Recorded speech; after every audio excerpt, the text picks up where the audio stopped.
دنیا کے اندر جتنے بھی شعبہ جات ہیں اور ان شعبہ جات سے جتنے بھی لوگ وابستہ ہیں، ان لوگوں کی کچھ نہ کچھ نشانیاں ہوتی ہیں۔ ہر محکمے کی اپنی ایک مخصوص گفتگو اور زبان ہوتی ہے۔ مختلف اداروں میں بولے جانے والے الفاظ مختلف ہوتے ہیں۔ انسان بعض اوقات اپنے کام سے، بعض اوقات اپنی زبان سے، بعض اوقات اپنے لب و لہجے سے پہچانا جاتا ہے کہ یہ کس شعبے کا آدمی ہے۔ آپ کسی شخص کو پگڑی داڑھی کے اندر دیکھتے ہیں تو اگرچہ اس نے فقط سنت شریعت سمجھ کر ہی اسے رکھا ہوا ہوتا ہے، لیکن اسے دیکھ کے بعض لوگ کہہ دیتے ہیں حافظ صاحب تشریف لائیے، قاری صاحب یہاں بیٹھیے، حضرت یہاں آ جائیے، کیونکہ عرف عام کے اندر یہ مزاج ہوتا ہے کہ داڑھی شریف، امامہ شریف یہ وضاقتہ علماء کی، قراء کی، حفاظ کی ہوتی ہے۔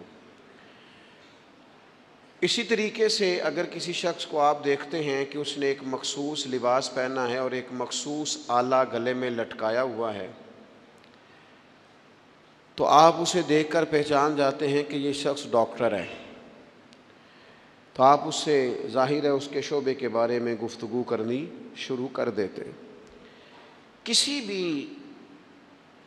شعبے سے تعلق رکھنے والا کوئی بھی شخص ہوتا ہے، اس کی کچھ علامات ہوتی ہیں، اس کے کچھ اوصاف ہوتے ہیں، اس کے اندر کچھ خوبیاں پائی جاتی ہیں۔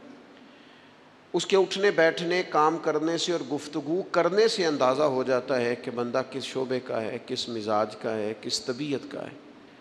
تو دنیا کے اندر اگر بہت سارے لوگ اپنے معاملات سے، گفتگو سے، آنے جانے سے پہچانے جاتے ہیں، تو بلا مثال و بلا تشبیہ سمجھانے کے لیے عرض کرتا ہوں، بندہ مومن کے اندر بھی کچھ خوبیاں ہوتی ہیں۔ جس طرح ڈاکٹری کی ڈگری لینے کے وجہ سے وہ ایک انسان تھا، عام آدمی تھا، لیکن ڈاکٹر بننے کے بعد اس کے اندر کچھ اضافی خوبیاں آئیں گی تو اسے ڈاکٹر مانا جانا پہچانا جائے گا۔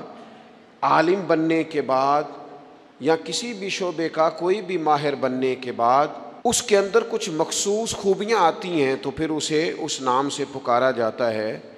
یاد رکھیے گا میرے عزیز، عام بندہ، عام انسان جب مسلمان ہو جاتا ہے، جب مومن ہو جاتا ہے، کلمہ پڑھ لیتا ہے، اللہ رسول پر صدق کے دل سے ایمان لاتا ہے، اس کے اندر کچھ علامات پیدا ہوتی ہیں، اس کے اندر کچھ خوبیاں آتی ہیں، اس کا اٹھنا بیٹھنا، بات کرنا وہ بدل جاتا ہے۔ وہ جب کسی اچھی چیز کو دیکھتا ہے تو ماشاءاللہ کہتا ہے، سبحان اللہ کہتا ہے۔ وہ کسی چیز پر شکر ادا کرتا ہے تو الحمدللہ کہتا ہے۔ وہ جب بات چیت کرتا ہے تو اس کے لفظوں، جملوں، بات کرنے کے انداز سے محسوس کیا جا سکتا ہے کہ بندہ مسلمان ہے، مومن ہے۔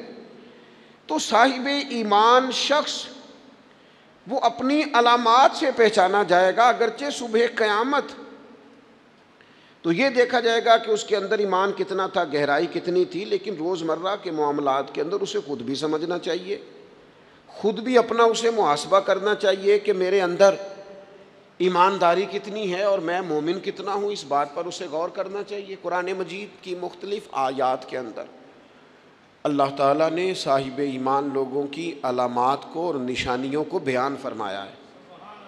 آپ سورہ بقرہ پڑھیں گے تو ھدی للمتقین الذین یؤمنون بالغیب ویقیمون الصلاۃ ومما رزقناہم ینفقون، یہ علامات صاحب ایمان کی بیان کی۔ سورہ مومنون کے آغاز میں اللہ تعالیٰ نے صاحب ایمان لوگوں کی علامات کو بیان کیا، مختلف جگہوں پر مختلف انداز میں۔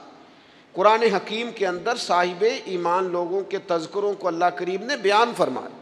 میں نے سورہ انفال کا ایک مقام آپ کے سامنے تلاوت کیا ہے۔ ان آیات کے اندر اتر کر ان کی گہرائی میں غور کر کے اور ان آیات کے اندر اللہ تبارک و تعالیٰ نے جو انداز کریمانہ اپنے کلام میں اختیار فرمایا ہے، اور جس خوبصورت پیرائے میں اور جس خوبصورت ترتیب میں اور جس حسن معنوی کے ساتھ قرآن مجید نے بندہ مومن کی شانوں کو بیان فرمایا ہے، اس پہ ذرا اتر کر دیکھیں، اس کا ذرا کیف لے کر دیکھیں۔ فرمایا انما المؤمنون الذین اذا ذکر اللہ وجلت قلوبہم، فرمایا بے شک ایمان والے تو وہ لوگ ہیں جب اللہ کا ذکر کیا جاتا ہے تو ان کے دل ڈر جاتے ہیں. وجلت قلوبہم، اللہ تعالیٰ کے جلال کے ساتھ ان کے دل ڈرتے ہیں، ہیبت زدہ ہو جاتے صرف اللہ کا ذکر کر دینے سے ہی. اور قرآن مجید کا حسن دیکھیں، یہ نہیں فرمایا بندے ڈر جاتے ہیں، وجلت قلوبہم، ان کے دل ڈر جاتے ہیں، ان کے دلوں پر ہیبت طاری ہو جاتی، ڈر جاتے. وَإِذَا تُلِيَتْ عَلَيْهِمْ آيَاتُهُ زَادَتْهُمْ ایمانا، اور فرمایا جب اللہ کی آیتیں ان پر تلاوت کی جاتی ہیں تو ان کا ایمان ترقی پا جاتا ہے. اللہ کا ذکر ہو تو دل ڈر جاتے ہیں، قرآن مجید پڑھا جائے تو ایمان ترقی پذیر ہو جاتا ہے، مضبوط ہو جاتا ہے، اس کے اندر اللہ تبارک و تعالیٰ کیف میں اضافہ کر دیتا ہے. یہ صاحب ایمان آدمی کی شان ہے. اور فرمایا یہ لوگ کون ہیں؟ وَعَلَىٰ رَبِّهِمْ يَتَوَكَّلُونَ، یہ وہ لوگ ہیں جو بھروسہ اپنے رب پر کرتے ہیں، ساری امیدیں ساری آرزویں اپنے مالک سے وابستہ کرتے ہیں، ان کا سارے کا سارا اعتماد اپنے مالک کریم پر ہوتا ہے. یہ مومنوں کی شان ہے. اور پھر ارشاد فرمائے الذین یقیمون الصلاۃ ومما رزقناہم ینفقون، یہ وہ لوگ ہیں جو نماز قائم کرتے ہیں اور جو کچھ ہم نے انہیں دیا ہے اس میں سے اللہ کی راہ میں خرچ کرتے ہیں. ایک تو ان کے دل ڈر جاتے ہیں اللہ کے ذکر سے، دوسرا یہ کہ جب قرآن مجید کی آیات تلاوت کی جاتی ہیں تو ایمان ترقی پاتا ہے، تیسرا یہ کہ یہ لوگ اپنے رب پر بھروسہ کرتے ہیں، چوتھا یہ کہ نماز کو قائم کرتے ہیں. الذین یقیمون الصلاۃ، نماز قائم کرتے ہیں، اپنے ظاہری اور باطنی تمام آداب کے ساتھ نماز پابندی سے ادا کرتے ہیں. مما رزقناہم ینفقون، اور جو ہم نے ان کو دیا ہے اس میں سے خرچ کرتے ہیں ہماری راہ میں. اللہ کریم نے فرمایا یہ جو 5 علامتیں ہیں، 5، اللہ تعالیٰ کا ذکر ہو تو دل ڈر جائے، وَإِذَا تُلِيَتْ عَلَيْهِمْ آيَاتُهُ زَادَتْهُمْ ایمانا، قرآن پڑھا جائے تو ان کا ایمان ترقی پا جائے، وَعَلَىٰ رَبِّهِمْ يَتَوَكَّلُونَ، اپنے رب پر بھروسہ کریں. الَّذِينَ يُقِيمُونَ الصَّلَاةَ، وہ لوگ جو نماز قائم کرنے والے ہوں، وَمِمَّا رَزَقْنَاهُمْ يُنْفِقُونَ، اور جو ہم نے انہیں دیا ہے اس میں سے ہماری راہ میں خرچ کرنے والے ہوں. فرمایا جن لوگوں کے اندر یہ 5 علامتیں پائی جائیں گی، اولئک ھم المؤمنون حقا، فرمایا یہ سچے مومن ہیں. کرتے پھریں اپنے حساب سے لوگ تشریح نکالتے پھریں کہ میرے سے اچھا مسلمان کون ہوگا، لیکن رب کا قرآن کہتا ہے اپنا محاسبہ کر کے دیکھ لو، اس کا ذکر ہو تو دل ڈرتا ہے. اپنا محاسبہ کر کے دیکھ لو، قرآن کی آیتیں پڑھی جائیں تو ایمان میں ترقی ہوتی ہے. اپنے آپ سے پوچھ لو رب پر بھروسہ کتنا ہے، اپنے آپ سے سوال کرو نماز قائم کرنے میں تمہارا معیار کیا ہے. یہ دیکھو کہ تم اللہ کی راہ میں خرچ کرنے کے معاملے میں کتنے سخی واقع ہوئے ہو. اگر یہ 5 باتیں پائی جاتی ہیں تو اولئک ھم المؤمنون حقا، میرا رب فرماتا ہے یہ وہ سچے مومن ہیں جنہیں رب سچا مومن فرماتا ہے.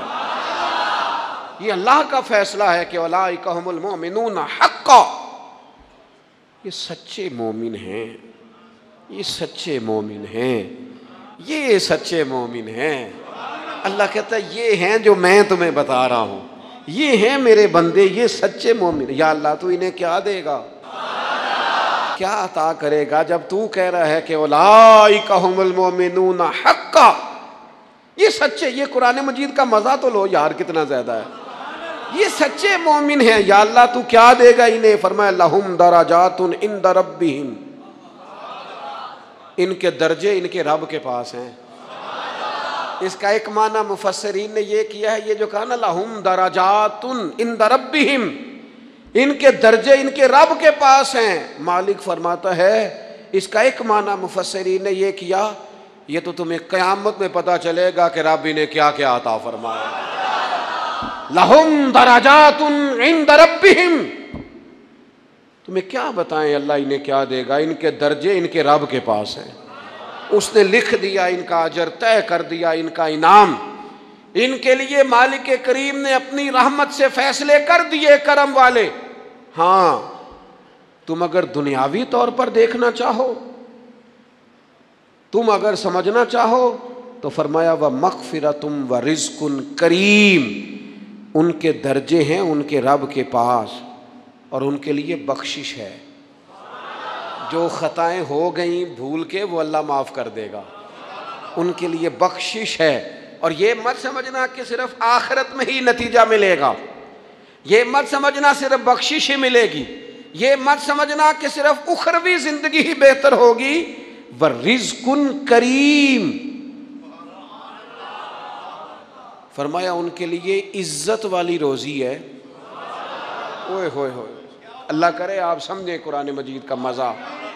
وَرِزْقٌ کریم، انہیں میں باعزت رزق عطا کروں گا، روزی بھی ملے گی پر کہیں رسوا نہیں ہونا پڑے گا، روزی ملے گی پر ذلت والی نہیں۔ وَرِزْقٌ کریم، کبھی پلٹ کے دیکھو نا رب کے بندوں کی شان، اللہ انہیں رزق عطا فرماتا ہے تو عزت والا عطا فرماتا ہے، وقار والی روزی میں دوں گا، وقار والی۔ بس تم 5 چیزیں پیدا کرو اپنے اندر۔ ایک تو یہ دیکھو جب رب کی یاد ہوتی ہے تو دل ڈرتا ہے کہ نہیں، قرآن پڑھا جاتا ہے تو ایمان مضبوط ہوتا ہے کہ نہیں، تمہارا رب پر بھروسہ کتنا ہے، اعتماد خالق کتنا ہے، یہ اپنے اندر پیدا کرو۔ اور فرمایا نماز قائم کرو، اللہ کے راستے میں خرچ کرو۔ تم یہ 5 چیزیں پیدا کرو، رب کہتا ہے مومن بھی تم پکے ہو، درجے بھی بڑے دوں گا، جو خطائیں غلطی سے ہو گئیں وہ معاف بھی کر دوں گا۔ وَرِزْقٌ کریم، روزی ملے گی عزت والی۔ یہ کامل مومن کی نشانیاں قرآن مجید سورہ انفال میں بیان۔ ہم نا بعض ایسی چیزوں کا آہستہ آہستہ شکار ہوتے جا رہے ہیں جن میں ہمیں انتہائی زیادہ سمجھداری کی ضرورت ہے، معاملہ فہمی کی ضرورت۔ بندہ مومن کیا ہوتا ہے، اس کی علامتیں ہوتی ہیں، اس کی شانیں ہوتی ہیں۔ مومن کا ایک اپنا وقار ہوتا ہے، اس کی اپنی ایک الگ وزاداری ہوتی ہے، اس کا ایک اپنا اللہ تبارک و تعالیٰ نے سٹیٹس بنایا ہوتا ہے۔ ہمیں اپنا معیار قائم کرنا چاہیے، اور معیار وہ قلب سے قائم ہوگا، وہ روح سے قائم ہوگا، وہ باطن سے قائم ہوگا۔ بندہ مومن کا مقام سب سے پہلے اسے خود پتہ ہونا چاہیے کہ میرا توکل کتنا مضبوط ہے، اسے خود پتہ ہونا چاہیے۔ مجھے نہیں پتا آپ میں سے فجر کس کس نے پڑھی ہے، مجھے تو اپنا پتہ ہے۔ یہ ہمیں خود پتہ ہونا چاہیے کہ ہمارا معیار کیا ہے نماز کے معاملے۔ میں نہیں جانتا آپ کی جیبوں میں کتنا ہے اور آپ کتنا اللہ کی راہ میں خرچ کرتے ہیں، یہ بندے کا رب سے رشتہ ہے، یہ آپ جانے، آپ کا خدا جانے، میں جانوں، میرا رب جانے۔ اللہ کی ذات پر بھروسہ کتنا ہے، یہ لوگوں سے نہ پوچھتے پھریں، لوگوں کو نہ بتاتے پھریں، یہ تو دل کا معاملہ، اپنے آپ سے پوچھیں، اپنے آپ کو خود اپنے سامنے کھڑا کریں، اپنا حساب خود کریں، اپنے سے کبھی کبھی سوال و جواب کریں، اپنے سے گفتگو کریں۔ پر کیا کریں، ہم ساری زندگی اپنا دنیاوی معیار ہی ٹھیک کرتے رہے، اپنے پیسوں کا حساب ہی لگاتے رہے، گھر، مکان، گاڑی، سٹیٹس، آنا جانا، سلام دعا کتنی ہے۔ یہ ساری چیزیں جن لوگوں کی مضبوط ہیں، نیند ان کی کچی ہے۔ دنیاوی سٹیٹس جتنا لوگوں کا مضبوط ہے، سوچیں ان کی ٹوٹی ہوئی ہیں، نظریات بکھرے ہوئے ہیں، لفظوں اور جملوں میں کمزوری ہے، باتیں جو ہیں وہ محسوس ہوتا ہے کہ ابھی تک یہ بندہ اطمینان ہی نہیں حاصل کر سکا زندگی میں، ابھی تک کوئی گفتگو پکی نہیں، کسی بات میں وزن نہیں، کسی جگہ ٹھہراؤ نہیں، کب ہوگا؟ رب کہتا ہے پہلے اپنے دل سے پوچھ، یہ ادھر ادھر کی باتوں سے تو ڈرتا ہے، یہ رب سے کتنا ڈرتا ہے۔ پتہ ہے نبی پاک علیہ السلام کے صحابہ کا سٹیٹس کیا تھا، معیار کیا تھا رب سے ڈرنے کا؟ 2 چیزیں ایمان کو مضبوط کرتی ہیں، ایک رب سے ڈرنا، ایک اس کی رحمت کی امید رکھنا۔ اللہ تعالیٰ کی رحمت کی امید بھی رج کے رکھنی ہے، اور اس سے ڈرنا ہے تو پھر بھی ذرا صحیح کر کے ڈرنا ہے، کچا پکا نہیں ڈرنا۔ ڈرنے کی کہانی نہیں بنانی کہ ہو جی اللہ سے ڈر لگتا ہے، وہ ڈرنا ہے۔ اس ڈرنے سے مطلب ہو کہ اعمال سنوریں، اخلاق کردار کے معاملے میں انسان مضبوط ہو جائے، دیانتدار ہو جائے، سچائی والا ہو جائے، صبر و تحمل والا ہو جائے، امید بھی رج کے رکھنی ہے، ڈرنا بھی رج کے ہے۔ ایک بات ہے سیدنا عمر کی، شیر کی باتیں شیروں جیسی، حضرت فاروق اعظم کی ایک بات اس مضمون پر بڑی طاقتور ہے۔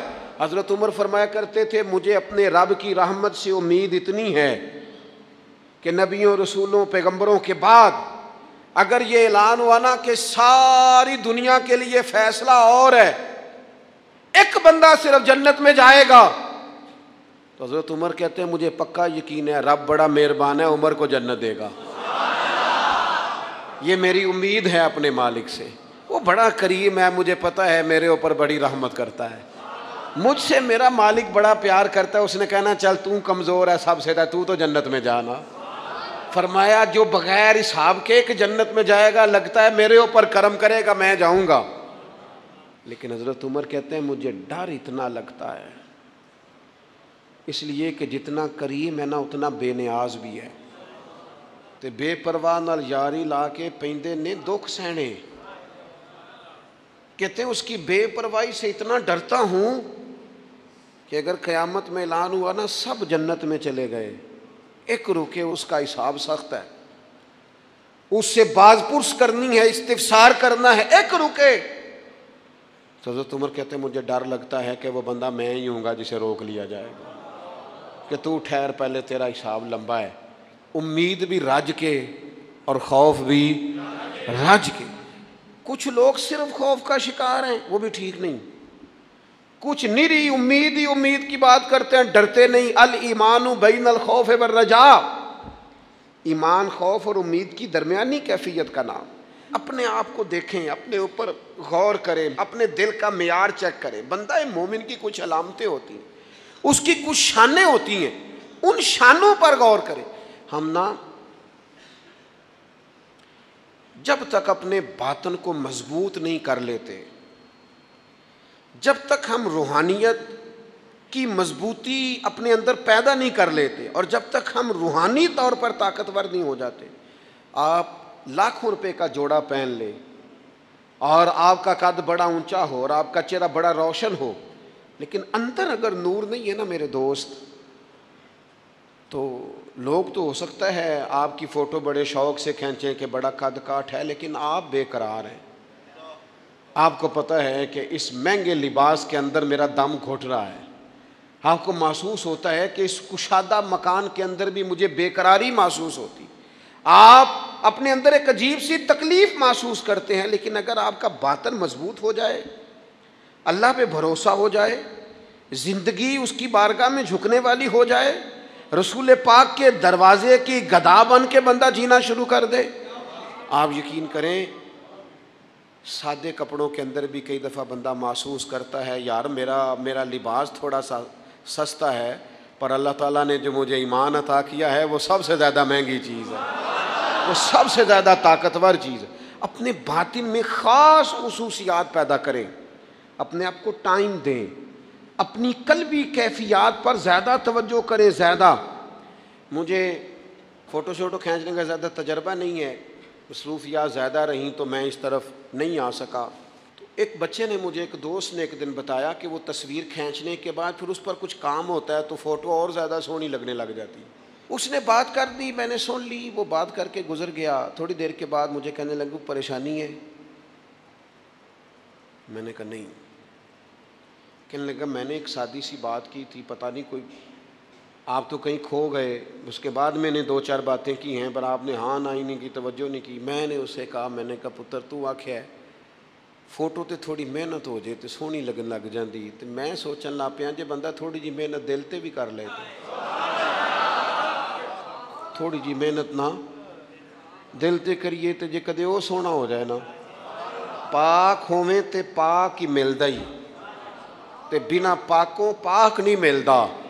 سارے جسم دے دھون دے نالوں اکو دھولا ہے ٹکڑا دل دا۔ اگر تھوڑی سی محنت روح پہ ہو جائے، تھوڑی سی اندر تھوڑی توجہ کرے، وہ اگر تھوڑا چمکدار ہو جائے نا، کچھ غلاظتیں، کچھ نفرتیں، کچھ قدورتیں، کچھ عداوتیں، کچھ تکبر، کچھ حسد، کچھ بددیانتیاں، کچھ یہ چیزیں تھوڑی نکل جائیں، آپ یقین کریں بڑا چمکدار ہو جائے دل، بڑا سونا ہو جائے، بڑا حسین ہو جائے، یہ باطن ٹھیک ہو جائے نا تو اللہ کی ساری مخلوق حسین لگنے لگ جاتی ہے۔ بندے کو نا کچھ عجیب سی کیفیات سے اللہ مالا مال کرتا ہے، اسے کوئی اللہ تعالیٰ ایسا انشراح صدر دیتا ہے، دل کو ایسا ٹھنڈا کرتا ہے، سکون نصیب ہو جاتا ہے۔ نبی اکرم نور مجسم شفیع معظم صلی اللہ تعالیٰ علیہ وآلہ وسلم سے پوچھا گیا، یا رسول اللہ ایمان کیا ہے؟ ایک کیفیت کا نام ہے نا، ایمان کی صورت تو نہیں ہوتی، ایمان کا روپ تو نہیں ہوتا، وہ مجسم شکل میں تو نہیں ہوتا، ایک باطنی کیفیت ہے نا۔ یا رسول اللہ صلی اللہ تعالیٰ علیہ وسلم آپ سب سے اعلیٰ، اس کا معیار آپ ہی جانتے، کریم بتا دیجئے، ایک بندہ نوازی فرمائیے ایمان کیا ہے؟ تو نبی اکرم صلی اللہ تعالیٰ علیہ وسلم نے فرمایا، جب تمہاری نیکی تمہیں خوش کرنے لگے اور جب تمہارا گناہ تمہیں غمگین کرنے لگے تو مطلب یہ ہے کہ تم مومن ہو۔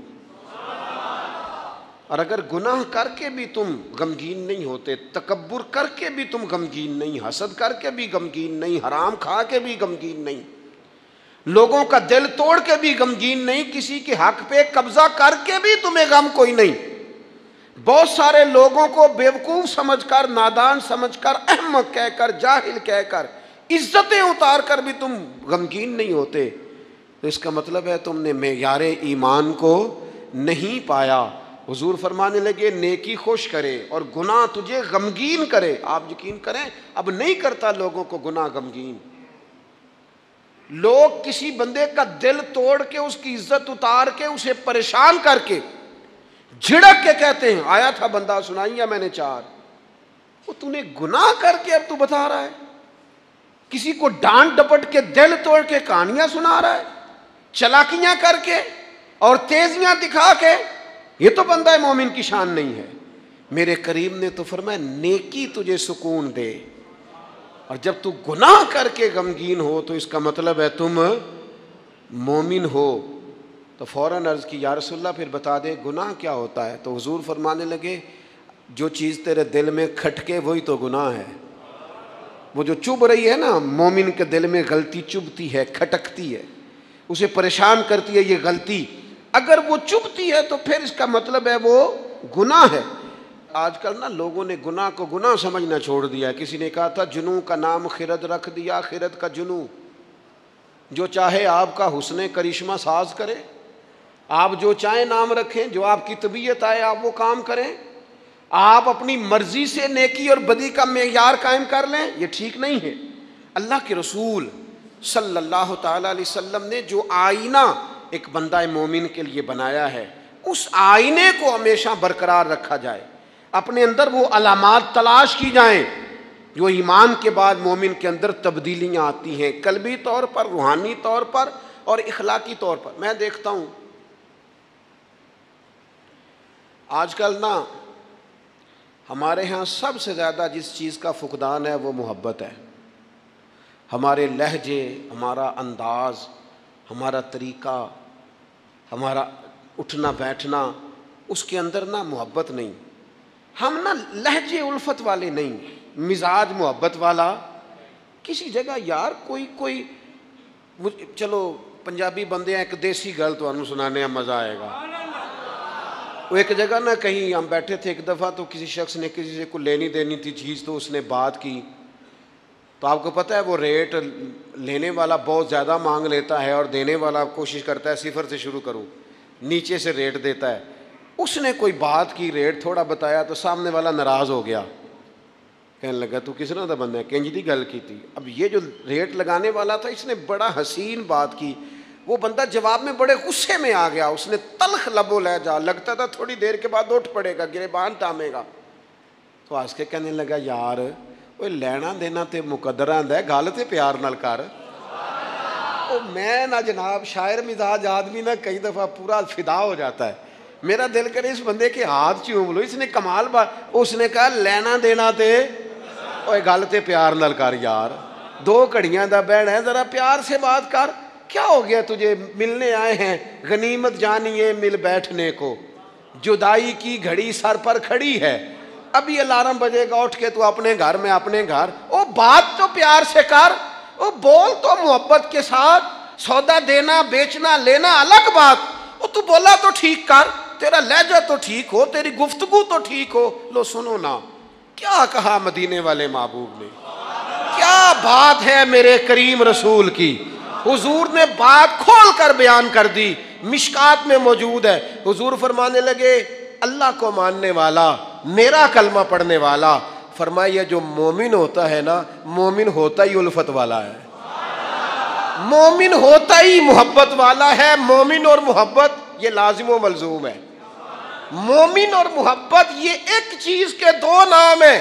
حضور فرمانے لگے، مشکات میں حدیث ہے، فرمایا مومن ہوتا ہی محبت والا ہے. فرمایا اس بندے میں کوئی خیر ہی نہیں، نہ کسی سے پیار کرے نہ کوئی اس سے پیار کرے. جو نہ پیار کرے نہ اس سے پیار کیا جائے اس میں خیر ہے ہی کوئی نہیں. مومن جو ہے نا، مومن وہ پیار کرتا بھی ہے اور مومن سے پیار کیا بھی جاتا ہے. اپنی زندگی کو تلخی، مومن کی شان نہیں تلخ تلخ رہنا، ناراض ناراض رہنا، بے چین سا رہنا، ہر وقت شکوے کرنے، ناراض وقت گزارنا، ہر وقت کوئی نہ کوئی اعتراض کا دروازہ کھول کے رکھنا، ہر وقت کوئی نیا شکوہ، کوئی نئی بات کھول کے رکھنا. اس سے نکل آؤ یار. پیار جو ہوتا ہے نا وہ دنیا کو سنوار دیتا ہے. محبت جو ہوتی ہے نا اس کے اندر بڑا مزہ ہوتا ہے، اس میں بڑا کیف ہوتا ہے. اس لیے اپنے لہجوں سے تلخیوں کو نکالیں. ہمارے ہاں نا ایک بہت بڑا مسئلہ ہے، بالخصوص ہم جو صوفیاء کی جماعت ہے نا، اس میں بعض لوگوں کا خیال ہے کہ میں نا فلاں درود پاک پڑھوں گا تو نبی پاک کے قریب چلا جاؤں گا. کوئی شک نہیں، درود پڑھنے سے حضور کا قرب ملتا ہے. بعض لوگوں کا خیال ہوتا ہے کہ نعت شریف کی برکت سے محبوب کے قریب جاؤں گا. کوئی شک نہیں، نعت پڑھنا اور نعت سننا یہ بندے کے دل کو حضور کی محبت کے اندر بڑا مضبوط کر دیتا ہے. کچھ لوگوں کا معیار ہوتا ہے کہ میں اتنے وظائف اس ٹائم میں مکمل کروں گا تو میں نبی پاک کے قریب جاؤں گا. تو حضور نے تو خود بتا دیا میرے قریب کون ہے. درود پاک پڑھنے والے کو بھی قریب بیان کیا حضور نے. جہاد کرنے والا، عبادت کرنے والا، ریاضت کرنے والا، دین کی خدمت کرنے والا، یہ سب حضور کے قریب ہیں. پر نبی پاک علیہ السلام نے فرمایا تم میں سے، یہ بخاری ہے، فرمایا تم میں سے میرے یہاں میرے قریب سب سے محبوب وہ شخص ہے جس کے اخلاق زیادہ اچھے ہیں،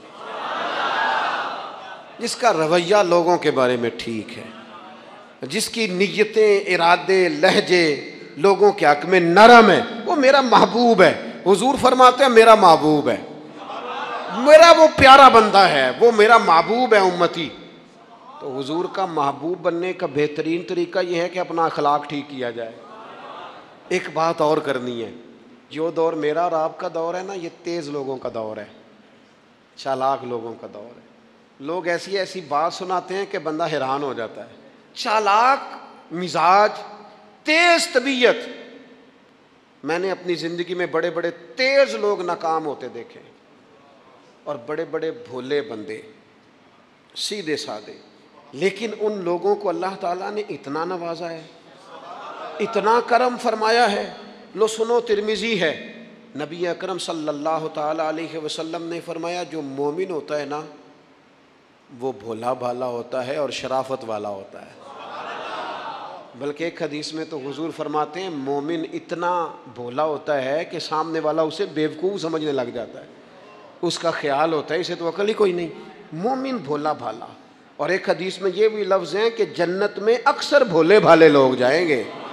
یہ جو تیزیاں ہیں نا، انسان کا سمجھدار ہونا اور بات ہے، انسان کا تدبر والا ہونا، فہم و فراست والا ہونا اور بات، لیکن چلاک ہونا، مکار ہونا، شیشے میں اتارنا، لوگوں کو اپنے قابو میں کرنے کی کوشش کرنا، اس کو شریعت پسند نہیں کرتی. تو نہ بندوں کو چلاکی کر کے قابو نہ کر، محبت سے قابو کر، اخلاق سے قابو کر. تو اپنے انداز بڑی بڑی عجیب داستان سرائی کر کے لوگ دنیا کو جیتنا چاہتے ہیں، اس سے انسان کے اندر کمزوری آتی ہے۔ کچھ جگہ ایسی ہوتی ہیں جہاں تیزیاں،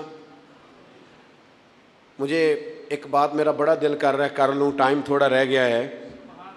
حضرت خواجہ معین الدین صاحب چشتی رحمۃ اللہ علیہ نا، خواجہ قطب الدین صاحب بختیار کاکی رحمۃ اللہ علیہ سے ملنے کے لیے یہاں آئے دلی میں، اپنے مرید سے ملنے۔ سب لوگوں سے ملاقات ہوئی تو ایک شخصیت ایسی تھی جن سے خواجہ صاحب کا خیال تھا ملاقات ہوگی، لیکن ملاقات نہ ہو سکی۔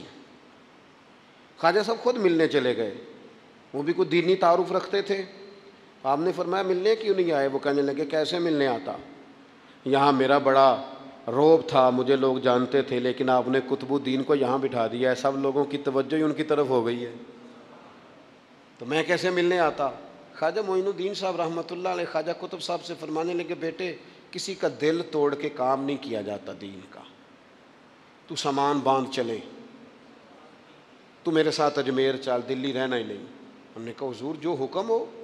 انہوں نے سارا سامان سمیٹا، اونٹوں پہ رکھا، روانگی ہونے لگی۔ جب دلی سے باہر نکلے نا شہر سے، تو سارا شہر امڑ آیا، حتیٰ کہ بادشاہ وقت بھی منتیں کر رہا ہے، لوگ رو رہے ہیں حضور خواجہ قطب کو نہ لے کے جانا۔ اس شخص کے درد نے پورے شہر کو درد والا بنا دیا، اس کی تہجد کے وقت کی دعاؤں نے بڑے لوگوں کو مسلح پہ کھڑا کر دیا۔ اس شخص کا اللہ پر بھروسہ بڑے لوگوں کو ایمان کو تقویت دیتا ہے۔ حضور مہربانی کریں نہ لے کے جائیں۔ اتنے سارے لوگ رونے لگے اور رنگ اور ہو گیا۔ تو حضرت خواجہ معین الدین صاحب فرمانے لگے پتر سامان اتارو، مصلی بچھاؤ، دلی میں رہنا ہے۔ یہ بھی ایک پیغام ہے، اسے بھی آپ نے یاد رکھنا ہے۔ تو خواجہ قطب الدین صاحب کہنے لگے حضور آپ نے فرمایا تھا کسی کا دل توڑ کے نہیں رہنا۔ فرمانے لگے اتنے سارے لوگوں کا دل ٹوٹنے سے بچاتے بچاتے کسی ایک کا ٹوٹ بھی جائے تو خیر ہے۔ اب کسی ایک کا دل بچاتے ساری دنیا کا دل توڑ دیں، اللہ کرے آپ کو اس بات کی بھی سمجھ آئے۔ ہم نا بعض اوقات کسی ایک کا دل بچاتے، ایک کا، صرف اپنا گھر بچاتے ساری دنیا توڑنے لگے ہو، صرف ایک شخص کی رضا کی خاطر ساری دنیا کو توڑ دو گے۔ ایسا نہ کرنا اپنی زندگی میں۔ یہ مت دیکھنا کہ کسی ایک دو تین بندوں کے نفع کے لیے امت کا، قوم کا، ملت کا نقصان کر دو، یہ کام کبھی نہ کرنا۔ ذاتی مفادات کو ہمیشہ چھوڑ کے قومی، دینی اور ملی مفادات کو مقدم رکھنا۔ جو لوگ قومی مفادات کی بات کرتے ہیں نا، وہ لوگ دنیا کے اندر خیر بانٹا کرتے ہیں، لیکن ہم اکا دکا چند ایک لوگوں کی خوشنودی کے لیے پوری ملتوں کو تباہ کرتے ہیں، یہ کام کبھی نہ کرنا۔ اللہ ہمیں سمجھنے کی توفیق عطا فرمائے۔